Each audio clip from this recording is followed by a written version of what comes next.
சுவிட்சர்லாந்திலே அகதி தஞ்சம் கோரி நிராகரிக்கப்பட்ட நிலையில் இருப்பவர்கள் மற்றும் சில விடயங்களோடு சம்பந்தப்பட்டிருப்பவர்களை திருப்பி அனுப்புவது தொடர்பில் சுவிட்சர்லாந்து அரசுக்கும் இலங்கை அரசுக்கும் இடையில் உத்தியோகபூர்வமான ஒப்பந்தம் கைச்சாத்தாகி இருக்கக்கூடிய சூழ்நிலையில் இந்த ஒப்பந்தத்தினுடைய தாற்பயம் என்ன? அகதிகள் பரிமாறுவதில் சுவிட்சர்லாந்து அரசாங்கம் மேற்கொண்டிருக்கக்கூடிய நடவடிக்கை தற்கால சூழலில் தகுமா, அல்லது இந்த சூழலால் பாதிக்கப்படக்கூடிய தரப்புகள் எப்படியான காப்பீடுகளை நாட வேண்டி இருக்கின்றது? இப்படியான நடைமுறை உலக ஒழுங்கில் நடைபெறுவது வளமையா? இப்படிப்பட்ட பல்வேறுபட்ட வினாக்களுக்கு பதிலளிப்பதற்காக பிரித்தானியாவிலே வசித்து வரும் மூத்த சட்டத்தரணி கணநாதன் அவர்களை லங்காஸ்ரீயின் 24 இணைத்திருக்கின்றோம். வணக்கம் ஐயா. வணக்கம். குறிப்பாக சுவிட்சர்லாந்து அரசுக்கும் இலங்கை அரசுக்கும் இடையில் அகதிகள் பரிமாற்றல் தொடர்பில் ஒப்பந்தம் ஒன்று கைச்சாத்தாகி இருக்கின்றது. அதனுள் பல விடயங்கள் பொதிந்திருந்தாலும் இவையே பிரதானமாக காட்டப்படுகின்றது. இதனுடைய பின்னணி, நீங்கள் அகதிகள் விவகாரங்களில் நீண்ட காலமாக பிரித்தானியாவிலே இத்துறையிலே பரிச்சயம் பெற்றவர் என்ற வகையில் இதனை நீங்கள் எப்படி பார்க்கிறீர்கள்? இது போன்ற ஒப்பந்தங்கள் மற்ற நாடுகளோடும் இலங்கை முந்தி செய்து கொண்டிருந்தது. முக்கியமாக 2002 பின்னர் வந்த யுத்த நிறுத்த ஒப்பந்த கால பகுதியில் பிரித்தானியாவும் இது போன்ற ஒரு ஒப்பந்தத்தை செய்திருந்தது. அதில் முக்கியமாக அங்கு திருப்பி அனுப்பப்படுபவர்கள் துன்புறுத்தல் செய்யப்பட மாட்டார்கள், அவர்களுக்கு எதுவித கஷ்டங்களோ பிரச்சனைகளோ வராதென்றும், திருப்பி அனுப்பப்படுவது தொடர்பாக அவர்களுடைய கடவுச்சீட்டு, பிரயாண பத்திரங்கள் போன்ற விடயங்கள் அது தொடர்பாக இலங்கை அரசாங்கம் இந்த அனுப்புகின்ற ஐரோப்பிய நாட்டுக்கோ இல்லை இன்னொரு மேற்கத்திய நாட்டுக்கோ முழுமையான ஒத்துழைப்பை வழங்கும் என்று சொல்லியும், அதன் பின்னர் அங்கு இலங்கையில் அவர்கள் திருப்பி அனுப்பப்பட்ட பின்னர் அவர்கள் சில நாடுகள் அவர்கள் தமது வாழ்க்கையை திரும்பி ஆரம்பிப்பதற்கு சில உதவிகளை IOM ஊடாகவோ அல்லது தாமாகவே நேரடியாகவோ சில உதவிகளை வழங்குவது வழக்கமாக இருக்கின்றது. அப்படியான நடவடிக்கைகளை நடத்துவதற்கும் இலங்கை ஒத்துழைக்கும் என்ற சரத்துகளை கொண்டதாகவே இப்படியான ஒப்பந்தங்கள் கடந்த காலங்களில் அமைந்திருந்தது. இந்த குறிப்பிட்ட ஒப்பந்தத்தை நான் இன்னும் நேரடியாக பார்க்க முடியவில்லை, இன்னும் ஆழமாக அதை ஆராய முடியவில்லை. எனினும் அப்படிப்பட்ட வகையான ஒரு ஒப்பந்தம் தான் சுவிட்சர்லாந்துக்கும் இலங்கைக்கும் இடையே கைச்சாத்திடப்பட்டிருக்கின்றது. அதாவது நீங்கள் பிரித்தானியாவோடு இந்த விடயங்களை ஒப்பிடலாம் என்று நினைக்கின்றேன். பிரித்தானியாவிலே இப்படியான ஒப்பந்தங்கள் அல்லது இப்படியான அகதிகளை வெளிப்படையோடு அனுப்பி இருக்கக்கூடிய சூழ்நிலை, வெளிப்படையோடு அனுப்பி இருந்தார்கள். அவர்களை நீங்கள் வழக்கு மூலமாக வாதாடி தடுத்து நிறுத்தி இருக்கின்றீர்கள். இப்படிப்பட்ட சூழ்நிலையில் சுவிட்சர்லாந்திலே அகதி தஞ்சம் நிராகரிக்கப்பட்டு அவர்கள் திருப்பி அனுப்பப்படுகின்ற சூழ்நிலை ஒன்று எழுமாக இருந்தால் அதனை எப்படி தடுக்கலாம்?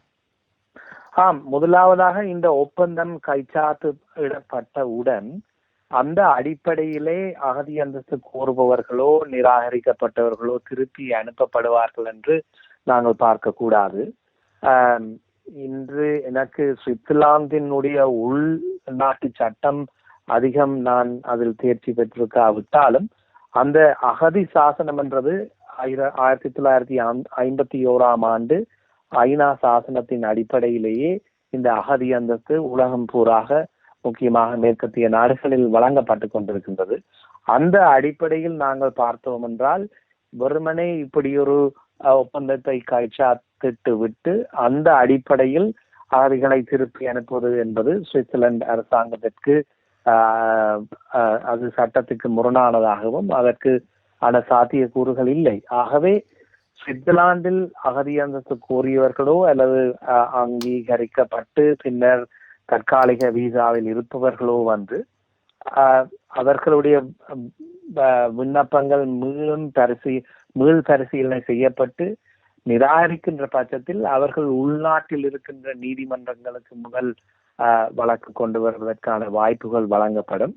அது நிராகரிக்கப்படுகின்ற பட்சத்தில் ஐரோப்பிய மனித உரிமைகள் நீதிமன்றம், யூரோப்பியன் கோர்ட் ஆஃப் ஹியூமன் ரைட்ஸுக்கும் அவர்கள் போடக்கூடிய வசதி இருக்கின்றது. ஏனென்றால் சுவிட்சர்லாந்து அந்த யூரோப்பியன் கோர்ட் ஆஃப் ஹியூமன் ரைட்ஸினுடைய கவுன்சில் ஆஃப் யூரோப்பின் ஒரு அங்கமாக இருக்கின்றது. இதன் பின்னர் தான் அவர்கள் இந்த நாட்டுக்கு திருப்பி அனுப்பக்கூடிய ஒரு அபாயத்தை சந்திக்கலாம்.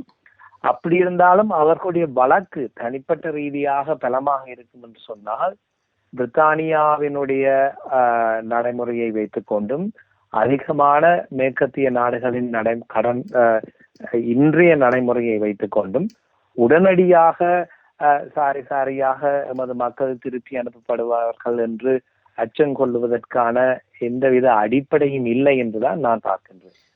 அதாவது இப்படியான ஒப்பந்தம் ஒன்று கைச்சாத்தாயிருக்கக்கூடிய சூழலில் இப்படியொரு ஆபத்தை எதிர்நோக்குகின்ற அகதி விண்ணப்பம் நிராகரிக்கப்பட்ட ஒரு ஈழ குடிமகன் அல்லது குடிமகள் உடனடியாக எவ்வகையான நிவாரணங்களை பெற வேண்டியிருக்கின்றது? நான் அதிகமாக இந்த பிரித்தானிய அனுபவத்தை வைத்துக் கொண்டுதான் இந்த நிச்சயமாக, அதாவது சர்வதேச சட்டத்தின் அடிப்படையில் உங்களுடைய கருத்துக்கள் உதவியாக.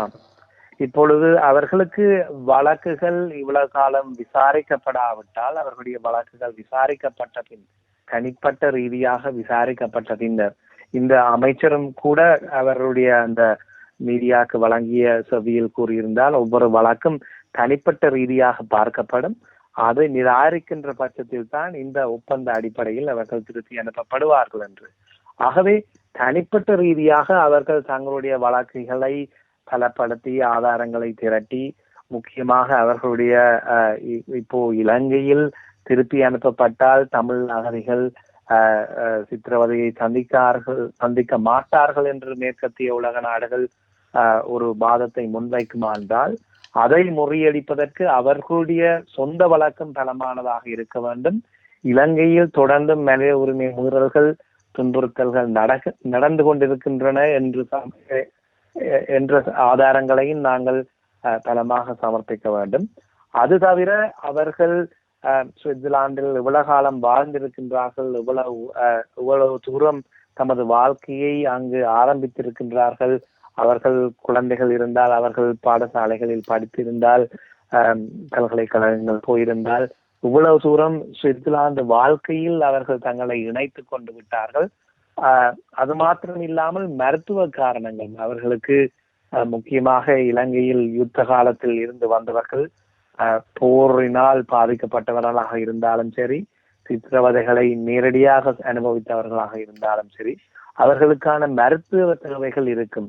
அவர்கள் மனோவிய ரீதியாக பாதிக்கப்பட்டிருப்பார்கள். அதற்கான மருத்துவ சிகிச்சையையும் அதிகமான இந்த மேற்கத்திய நாடுகளில் அவர்கள் பெற்று வருகின்றார்கள்.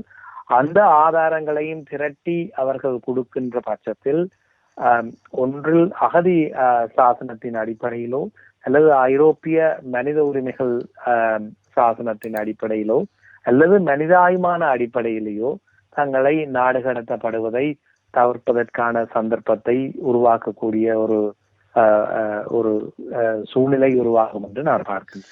நீங்களும் நன்கு அறிந்திருக்கக்கூடியவர் ருக்கி பெர்னாண்டோ, மனித உரிமைகள் ஆர்வலராக இருக்கக்கூடிய ருக்கி பெர்னாண்டோ அவர்கள் கடந்த வாரம் கட்நாயக்க விமான நிலையத்திலே தடுத்து வைக்கப்பட்டிருந்தார். அவர் கைது செய்யப்பட்டதாக கூறப்பட்டது. அது உறுதிப்படுத்தப்பட்டது அவருடைய தரப்பால். அப்படி இருக்கையில் சுவிட்சர்லாந்திலே இருந்து இலங்கை நோக்கி சென்றிருந்த பொறுப்பு வாய்ந்த அமைச்சர் அவர்கள் வடமாகாண முதலமைச்சர் சி.வி. விக்னேஸ்வரன் அவர்களை சந்தித்திருந்தார். சி.வி. விக்னேஸ்வரன் அவர்கள் தாமதப்படுத்துங்கள், அனுப்ப வேண்டாம் என்று கூறியிருந்தார். ஒரு மனித உரிமை ஆர்வலர் தடுத்து வைக்கப்பட்டு விசாரணைக்கப்பட்டார், கைது செய்யப்பட்டார். இப்படியான சூழ்நிலையில் அதி உச்சமாக ஜனநாயகத்தை மதிக்கின்ற சுவிட்சர்லாந்து இப்படியான முடிவு எடுத்ததனை நீங்கள் எப்படி பார்க்கிறீர்கள்? இதற்கு காரணம் இங்கு மேற்கத்திய உலக நாடுகளில் இந்த குடியேறிகள் இமிகிரன்ட் சம்பந்தமாக அது ஒரு அரசியல் மயப்படுத்தப்பட்டு அதற்கான அழுத்தங்கள் அந்த அரசாங்கத்திற்கும் மற்றது வலதுசாரி அரசியல்வாதிகளுக்கும் இடையில் இது ஒரு முக்கியமான ஒரு அரசியல் ஒரு கால்பந்தாக மாறிவிட்டது. அந்த சூழ்நிலையில் பிரித்தானியாவிலும் பல இறுக்கங்கள் வந்து கொண்டிருக்கின்றன.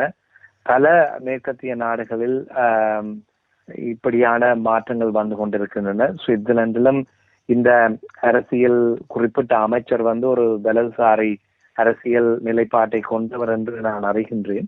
அந்த அடிப்படையில் இவர்கள் அங்கிருக்கின்ற உள்நாட்டு அழுத்தங்கள் காரணமாகவும் பொருளாதார சரிவு காரணமாகவும், மற்றது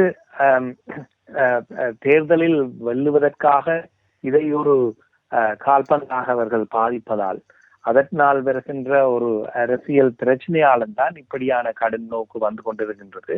எனினும் இலங்கை மனித உரிமை நிலைப்பாடு என்று பார்க்கும் பொழுது சர்வதேச மனித உரிமை அமைப்புகளாக இருக்கட்டும், ஐநாவினுடைய அங்கங்களாக இருக்கட்டும், இன்னும் ஒரு சில மாதங்களுக்கு முன்னர் போயிருந்த யுஎன் ஸ்பெஷல் ராப்பர்ட்டோர் என்று கூறுவார்கள், முக்கியமாக டோர்ச்சர் சம்பந்தமான முக்கியமான ஒரு உயர்நிலை அதிகாரி, அவர் நேரடியாக தன்னுடைய விசாரணைகளை நடத்திய பின்னரும் தனது அறிக்கையில் மிகவும் தெளிவாக கூறியிருக்கின்றார், இலங்கையில் தொடர்ந்தும் சித்திரவதை நடந்து கொண்டிருக்கின்றது. அதிலும் அந்த வைட் ஸ்ப்ரெட் அண்ட் சிஸ்டமேட்டிக், பரவலாகவும் குறித்தும் இந்த விடயங்கள் தொடர்ந்து நடைபெற்றுக் கொண்டிருக்கின்றன என்று, அத்துடன் Freedom from Torture, Human Rights Watch, Amnesty போன்ற மனித உரிமை அமைப்புகளும் இதை தொடர்ந்து சுட்டிக்காட்டி வருகின்றன. இந்த வருடம் வெளிவந்த யுனைடெட் ஸ்டேட்ஸ், அமெரிக்காவினுடைய ராஜாங்க திணைக்கள அறிக்கை, ஸ்டேட் டிபார்ட்மெண்ட் ரிப்போர்ட் வந்து இலங்கையில் தொடர்ந்தும் மனித உரிமை மீறல்கள் நடக்கின்றன, துன்புறுத்தல்கள் தமிழர்களுக்கு எதிராக நடக்கின்றது, விடுதலை புலிகளில் சம்பந்தப்பட்டவர்கள் என்று கருதப்படுபவர்கள் தொடர்ந்தும் சித்திரவதையையும் தடுத்து நிறுத்தப்படுவதையும் சந்தித்து வருகின்றார்கள் என்று கூறுகின்றது.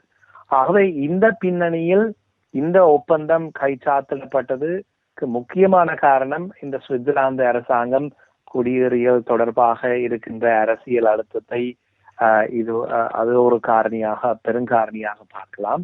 இன்னொன்று வந்து இந்த இலங்கையின் வெளிநாட்டு அமைச்சர் அவர்களும் வந்து இந்த அகதி விடயத்தை ஒரு ராஜதந்திர நகர்த்தலாக பாவிக்கின்றார். ஆகவே இந்த மேற்கத்திய உலகங்களுக்கு வந்து அகதிகளை திருப்பி அனுப்புவது வந்து ஒரு அரசியல் தேவையாக இருப்பதனால் அந்த விடயத்தை அவர் ராஜதந்திரமாக கையாண்டு அவர்களை தமது பக்கத்தில் இழுத்து கொண்டு இலங்கையின் மனித உரிமை சம்பந்தமாக ஒரு ஒரு பாசிட்டிவான ஒரு சாதகமான ஒரு இமேஜை ஒரு பிரமையை உருவாக்குவதற்கு முயற்சி செய்து கொண்டிருக்கின்றார். அதுவும் ஒரு முக்கிய காரணியாக இதில் நாங்கள் பார்க்கலாம். இப்படியான சூழ்நிலையில் தாங்கள் சார்ந்திருக்கக்கூடிய சுவிட்சர்லாந்தினுடைய சட்ட வரையறைக்கு உட்பட்டு இப்படி இந்த வகையாக பாதிக்கப்பட்டிருக்கக்கூடியவர்கள் அல்லது தங்களுடைய அகதி விண்ணப்பம் நிராகரிக்கப்பட்டவர்கள் விரைவாக ஒரு சட்ட ஆலோசனையை பெறுவது காலத்தின் தேவையாக இருக்கின்றதா?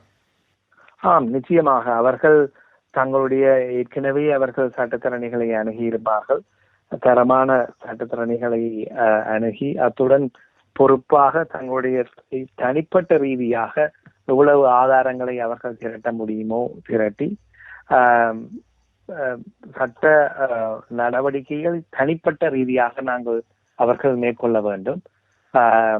பொதுவாக இப்படி கைச்சாத்து விட்டார்களே, திருப்பி அனுப்ப போறார்களே என்று எளிகொண்டு எதுவித நடவடிக்கைகளையும் செய்யாமல் இருக்காமல் தனிப்பட்ட ரீதியாக அவர்கள் தங்களுடைய ஆதாரங்களை திரட்டி நான் முதல் குறிப்பிட்ட விடயங்களை கவனத்தில் கொண்டு அவர்கள் வழக்குகளை அணுகுவார்களாக இருந்தால் தொடர்ந்தும் இந்த நாடு கடத்தும் அபாயத்திலிருந்து தங்களை காப்பாற்றிக் கொண்டு இன்னொரு கட்டத்துக்கு நகரக்கூடிய ஒரு வாய்ப்பு எப்படியும் உருவாகும் என்று நம்புகின்றேன். அதாவது பிரித்தானியாவில் பல ஈழத்தமிழர்கள் விமான நிலையம் வரை சென்று அவர்களை கூட மீட்டு வந்து இன்று அடைக்கலம், அதாவது அகதி அந்தஸ்து பெற வைத்தவர் என்கின்ற பெருமையோடு உங்களிடம் இருந்து லங்காஸ்ரீ 24 விடைபெற்றுக் கொள்கிறோம். நன்றி, வணக்கம். வணக்கம்.